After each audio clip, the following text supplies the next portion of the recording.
ఇప్పటి వరకు నిన్న మొన్న మీరు ఒక పాదయాత్ర విజయవంతంగా నడుస్తున్నటువంటి క్రమంలో కూడా ఇప్పుడు ప్రస్తుతానికి మిమ్మల్ని హౌస్ అరెస్ట్ చేయడానికి కారణం ఏమనుకుంటున్నారు? ఎట్లాంటి కారణాలు దీని వెనుకున్నాయి?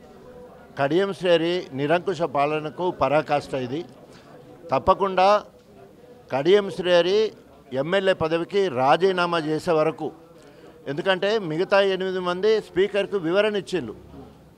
రేవంత్ రెడ్డి గారిని కలిశారు, బీఆర్ఎస్ పార్టీలో ఉన్నాం, అభివృద్ధి కోసం పోయినని చెప్పాడు. మరి నువ్వు ఏందో నువ్వు అటా ఇటా చెప్పాలి కదా.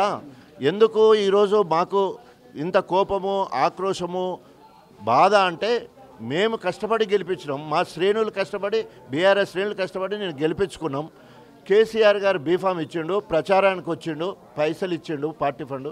మరి ఇవన్నీ చేసినప్పుడు నువ్వు కట్టుబడి ఉండాలి. ఒకవేళ పోయినప్పుడు తప్పకుండా రాజీనామా చేసిపో, నువ్వు ఏమన్నా చేసుకో, మాకు సంబంధం లేదు. ఇక అప్పుడు నీ ఊసెత్తాం, నీ మాట ఎత్తాం, నీ పేరు కూడా ఎత్తాం. కానీ ఇక్కడ ఉంటావు, ఈ బీఆర్ఎస్ పార్టీ ఎమ్మెల్యేగా ఇప్పటికీ కొనసాగుతావు. స్పీకర్ దగ్గర పోయి నువ్వు ఎటున్నావో చెప్పవు ఇప్పటివరకు.